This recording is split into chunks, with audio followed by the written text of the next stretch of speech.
The Flash Season 9 is something I've both been looking forward to and dreading for quite a long time. On the one hand, this series has been slowly bleeding out since Season 4 and really needs to be put to rest, but on the other, it can still have its moments that are genuinely great and I want to see more. But it's finally over now. That's it. I have to say I didn't expect it to end the way it did. I envisioned Crisis on Infinite Earths killing Barry off in the final episode in 2024.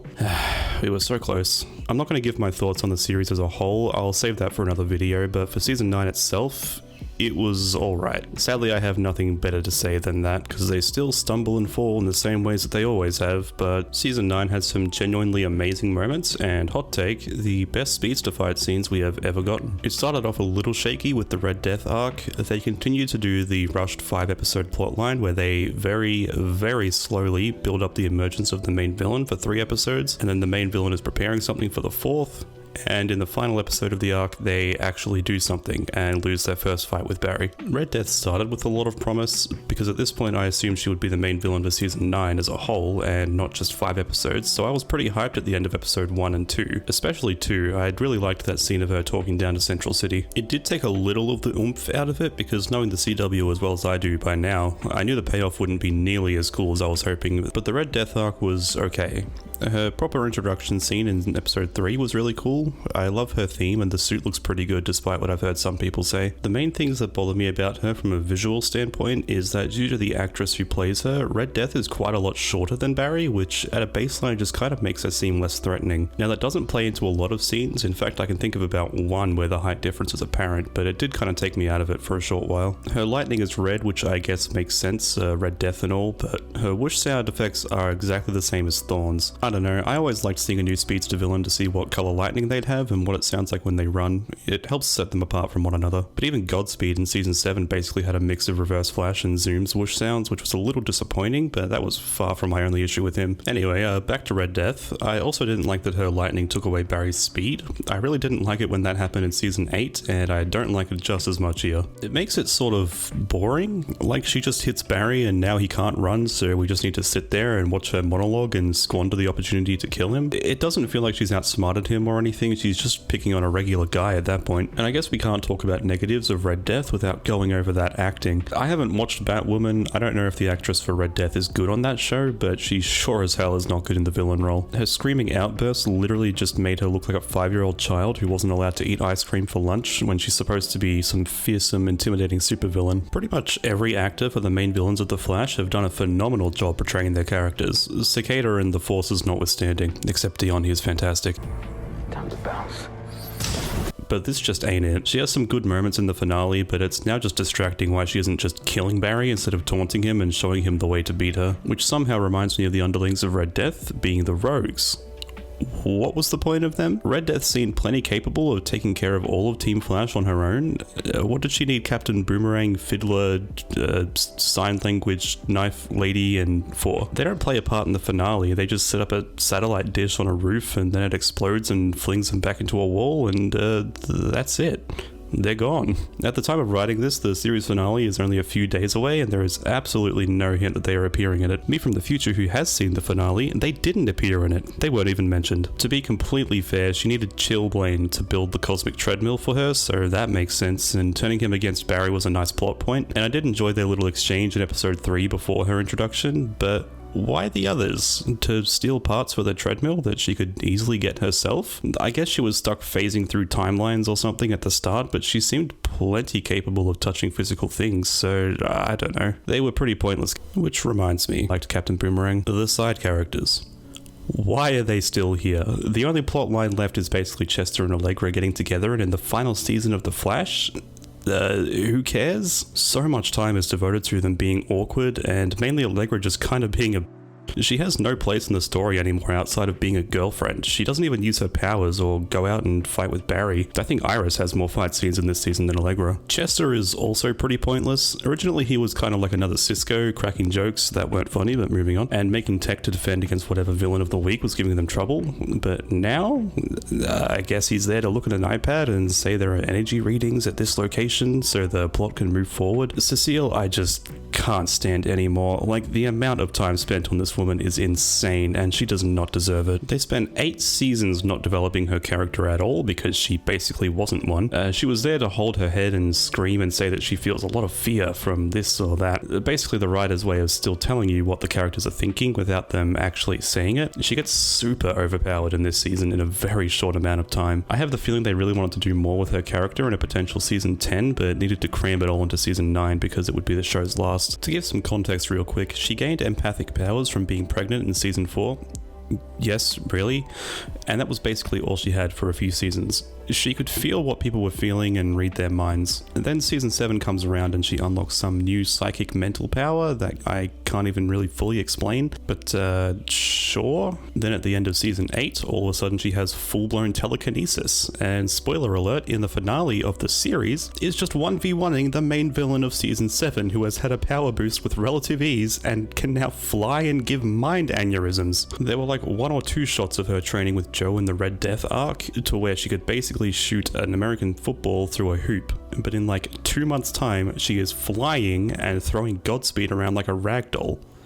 I hate Cecile. Joe also leaves at the end of this arc, which makes like no sense at all. I haven't read into the drama behind the scenes if there was any, but why retire an OG main character since season 1 when there are like 8 episodes left in the series? He comes back for most of the Cobalt Blue arc, so he literally disappears for like 3 episodes and then comes back. It would have made it so much more finale feeling if he left at the end, but I'm going way too far into the future. That's for the next video. Going back to Red Death, her main plan was to use the cosmic treadmill to go back to her timeline, which, ignoring that this is basically a rehash of Reverse Flash's plan from season 1, at least there it actually kind of made sense. In episode 4, she causes a citywide blackout to keep the police busy, because they really pose a threat to Red Death. Oh my god, Rainbow Raider comes back too, and he has like fear-inducing powers instead of rage. I completely forgot about him. Oops. And she hunts down Iris and breaks into her house, giving her a big spiel about her timeline and how the Flash from her timeline has gone rogue and becomes the big bad. Yes, that's right.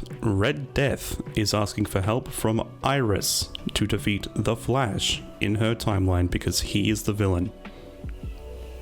Red Death. The way she describes it is kind of left open to interpretation. I mean, it's 90% pretty obvious she went too far and the Flash was trying to stop her, and she perceived that as him going rogue, but we're never shown that timeline, so I guess we will never find out if she was telling the truth or not. Really wish we had more episodes so we could explore that timeline for at least one. Really glad we had that episode about the Fiddler though. This is what I'm talking about with these rushed conclusions. We find out the backstory and motive for what Red Death is doing in episode 4 of 5. So we have no time to really connect or build a proper character for her, because next episode she's done, on to the next one. Which is a shame, because sometimes there is a little hint, a small leak of an actual character outside of "Mwahaha, I am evil, try to stop me, Flash." But we just don't have the time for it. We need 20 minutes for 3 cutaways to see. She explains that she left her timeline because she tried to escape the Flash by hiding in the Speed Force, but because her speed is artificial, it rejected her and sent her to this timeline. So now she needs to get back. But why are you going through all the trouble of getting back if you were trying to hide from him in the first place? Is this not like mission success? I get she has a sense of justice and wanting to fix her timeline and eradicate the tyranny of the Flash and all the villains of Gotham, which he apparently set free. But like, if that's the case and she really wants that, why is she antagonizing Barry?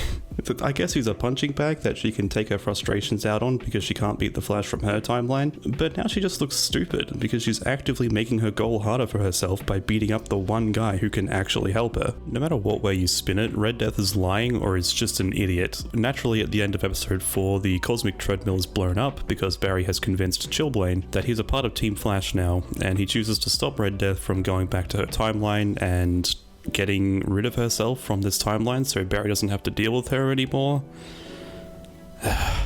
So with the cosmic treadmill destroyed, Red Death's plan is ruined, and they were really rushed for time that day, so they went with the first take of her screaming that they got and went with it. I'm the Flash again! Now since her plan is ruined, she decides she's going to take the fight to the Flash of this timeline. A decently exciting cliffhanger, and I was pretty hyped for this episode. A little disappointed Red Death was going to be defeated and not have time to get good, but you know, part of the course of this show. But just before I move on from episode 4 completely, there's this line. But you want to get nuts? Let's get nuts. I don't care if that is an iconic Batman line. I don't really know. I'm not majorly into Batman, but holy, if my face didn't contort into the biggest cringe I've had in a while. You're really trying to make us take Red Death seriously after that? Well, there is one upside. Godspeed doesn't have the stupidest line in the show anymore. Flash! That was nuts! You do like to party! Okay, so the finale of the Red Death arc, as stated before, is very rushed.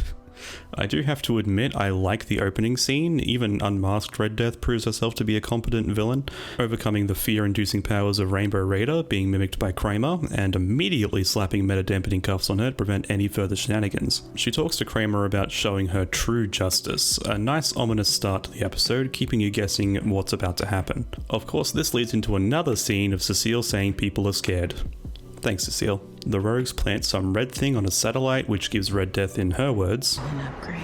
and spouts some more dialogue about bringing justice, and is where the acting goes back to being really terrible. With her upgrade, she summons a seemingly infinite amount of clones of herself, telling people to go inside as justice is being served. They must be really quiet because these guys don't seem to really care until one appears right next to them. They may have gone a little overboard with the CG doubles. In a lot of shots there are like 5 Red Death Sentinels per 20 square meters, to the point where it just kind of looks goofy. You can't really take the threat seriously when there are hundreds of it clustered together like that. Because we know this is a TV show and we know this is the Flash, the more Sentinels that appear, the less the threat of them actually are. I mean, we've seen it time and time again on this show.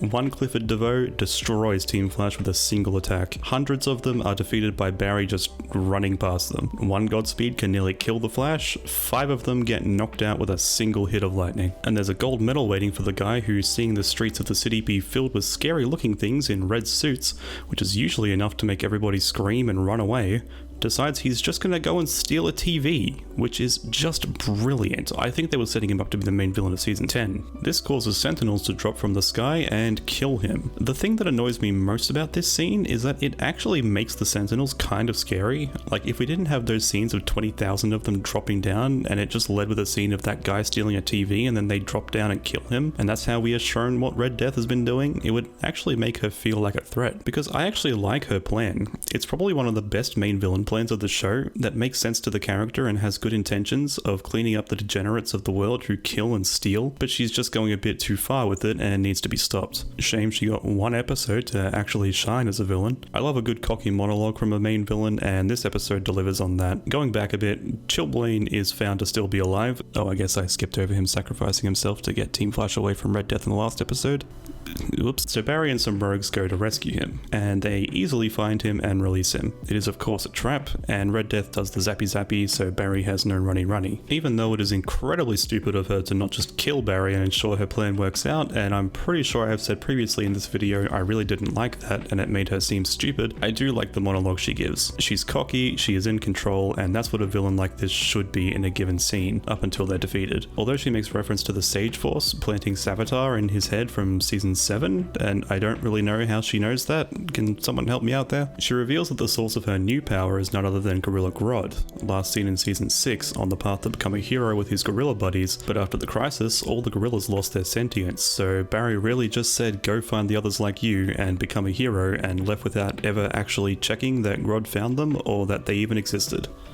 Nice. But at least the episode plays it off as Barry being ignorant and dumb, so there's that. I guess Grodd just trusts Red Death immediately and wants to help her because she says she can help him find the gorillas, but like, he has mind powers. Could he not just read her mind? Or if he knows she can control it, there's not really much of a reason he doesn't, except that he's trying to be a hero now, and heroes don't control other people with their mind powers. A little line about that might have helped. Anyway, so with Grodd helping Red Death and Barry losing his speed for the 17th time this season, all seems lost and hopeless. His team of rogues goes home and spends their last moments with their family and loved ones, even though you can literally just not do crime and you'll be fine, but I digress. One Joe speech later, Barry is back at it and with the help of Chester, locates Grodd to have a heart-to-heart with him. Because this is the Flash, years of betrayal and abandonment issues can be resolved instantly with a 2-minute speech, so Grodd decides to stop helping Red Death, which gets rid of all the Sentinels, and the era of the Red Death ends. Maybe she should have called it the 30 minutes of the Red Death. With her plans foiled and her psychic powers gone, she lets the audience know how bad she is at acting again, but then suddenly goes back to being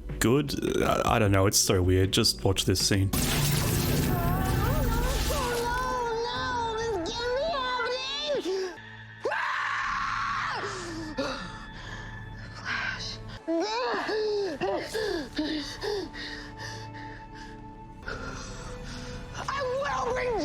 to this world! Like, the acting is laughably bad until basically the last line, and then I'm back on board. I really like how she delivers that final line, and I still just can't fathom how paradoxical this actress is. She can be so good, and yet she is so bad in most of the scenes she's in. I have to assume they just did like 2 takes and went with the worst one every time. Anyway, this is when the episode gets genuinely pretty good. One of my favorite parts of season 9. One of my favorite things in media is the final climactic battle of the hero and villain, once the villain's plan has been stopped and they have nothing left to lose, so it's just a final desperate struggle to stop them from just destroying everything. This is not exactly that, but Red Death has her plans stopped once again by the Flash, and at this point just wants to 1v1 to the death. Though when you think about it, her running out and challenging the Flash doesn't make a lot of sense, like at all. Let me explain. As far as she knows, Barry has no speed. Like, none. He's just a regular guy at this point. So what's the point in running out in some random place and shouting out to fight him? How does she expect him to get there? I don't think she knows about the magic smoke bombs, and even if she does, why would he magic smoke bomb there with no speed? Also, how is he going to hear her? It's a random street amongst hundreds or maybe thousands in a giant city. Frankly, the fact he arrives not long after is ridiculous, even with Starlab's scanning tech and whatever else. It would be hard to track her so quickly.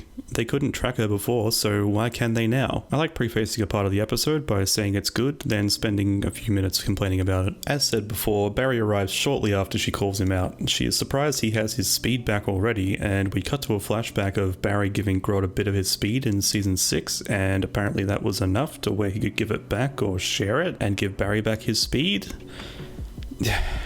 Sure. So now begins the final fight, and whoo doggy, is it a good one. As always, a little bit too short for my liking, but otherwise I'm about it. The music, the visuals, it's definitely one of my favorite speedster fights in the series. I like the detail that it is her chasing Barry in this fight and he is outspeeding her.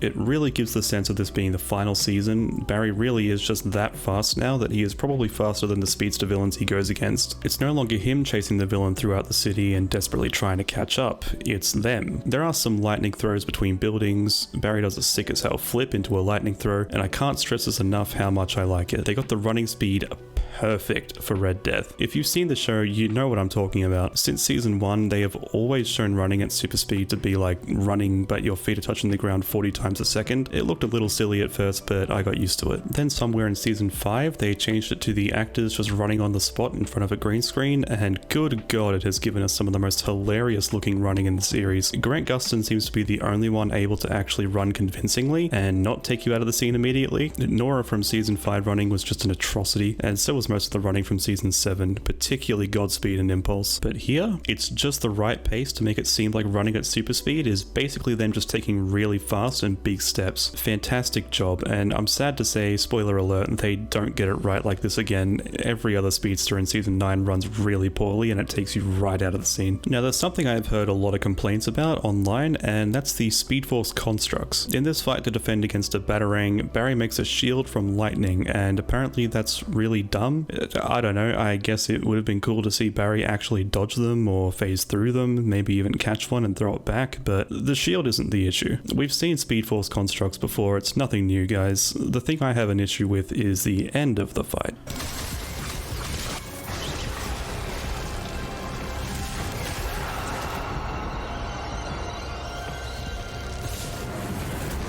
No, it wasn't the Speed Force whip construct. I think that scene looks really cool actually, but just watch it again and look at the cars on the street compared to how fast they are moving. These guys are running at like 70 kilometers an hour, if that. It's a real shame because again, I really like how that looks, seeing the red streaks fly across the street and quickly transition into a big swing, but now all I'm thinking is like they are basically walking and it kind of takes me out of it. Barry gets kicked all the way back to where they started and is somehow not a splattered puddle of red as Red Death comes to deal the finishing blow. But in the nick of time, Barry's rogues return and fend her off for a grand total of like 15 seconds, taking in turns using their powers as she just kind of sits there and takes it, I guess. Would have been cool to see some damage to her suit, like blackening around the chest after the fire, or maybe the logo being partly smashed after being thrown into a van, but oh well. They're all taken out with one lightning throw and are about to be killed when the second Deus Ex Machina in 1 minute happens, and it's the original Batwoman throwing a Batarang that nullifies her speed. That might have been handy earlier in this season. Thanks, Batwoman. This allows Batwoman to 1v1 Batwoman, which was fine. Made the final battle longer, music is good, and the choreography is passable. It's no error. After a good little bit of fisticuffs, Barry speeds in and removes the engine powering Red Death's speed, causing another lovely scream before she is knocked out by Batwoman, finally ending the Red Death arc and Red Death as a character. The next 10 minutes of the episode are dedicated to things that if you actually cared about, kudos to you. Chester and Allegra finally get together for real, with 8 episodes left in the series. Great work, writers. How are we going to do the arc about Chester wanting to spend more time with Allegra, but she wants to be a superhero now? Damn it! Iris is pregnant now, I guess. I mean, what's a season finale without someone being pregnant or having a child? If I had a 20-cent coin for every time a season finale of The Flash had birthing scenes in it, I'd have 40 cents, which isn't a lot, but it's weird that it's happened twice. What was the other thing? Oh yeah, Joe is leaving the show. Anyway, thanks for watching, guys. This doesn't make any amount of sense. I mentioned it before, I'm pretty sure. I don't know, this video's gotten a lot longer than I thought it would be, but like, why? I know the character has wanted to leave for a while, but there are 8 episodes left. Can you really not sit down and give Barry a motivational speech 8 more times? It feels especially pointless because he comes back in episode 10 anyway. This definitely feels like it should have been in the series finale, but I guess it's here so Joe can take a short holiday, and that's how the Red Death arc ends. Now we have 3 absolutely pointless filler episodes to look forward to, 2 pretty good episodes, 2 more filler setup episodes, and a disappointing finale, and we're done. I was originally going to make 3 parts to this, covering Red Death, the filler, and then Cobalt Blue, but I think I might just make that one big video. We'll see how much I have to complain about the filler, because I really didn't appreciate wasting 3 episodes in a 13 episodes final season of a show I've been watching since I was 14. But with all that out of the way, I hope you all enjoyed this adventure into season 9. Hit that sub button and leave some comments on your opinions, on my opinions, or just your opinions in general. I posted a little meme video a while ago and that has blown up with comments, and I love checking that video and seeing new ones pop up and interacting with the community. So let's get that sweet viewer engagement. Until next time, bye bye.